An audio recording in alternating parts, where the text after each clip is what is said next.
Ah, mon téléspectateur, la joie est dans ton cœur, l'excitation est à son comble, car tu as entendu parler de cette nouvelle diète populaire qui transforme les corps humains en un temps record. Et tu te dis, enfin, mes foufounes vont diminuer de volume, ou bien, heureusement, c'est le temps, je vais finalement retrouver mon pénis.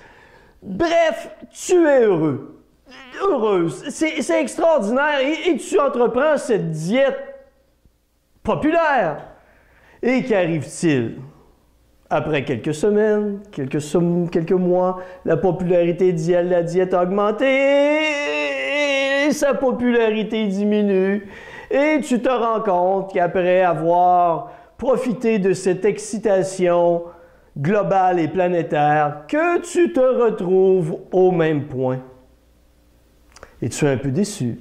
Mais voilà que, point à l'horizon, quelques mois plus tard, une nouvelle diète encore plus extraordinaire et populaire que la précédente. Et tu te dis, cette fois c'est la bonne. J'y vais, c'est la bonne. Je vais enfin le voir, mon pénis. Mes faufounes vont être à la bonne largeur. Tu es crinqué au maximum.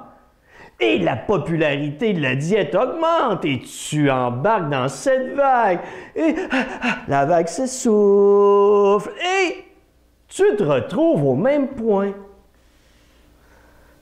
Et tu attends, et tu attends. Et que se passera-t-il? Il arrivera une nouvelle diète populaire et tu embarqueras dans le même cycle.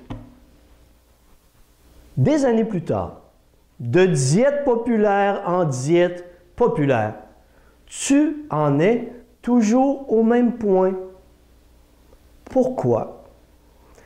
Parce que c'est nettement plus facile de croire que quelque chose d'extérieur à nous réglera notre problème plutôt que de réaliser que nous devons nous-mêmes faire le travail. Bonne réflexion.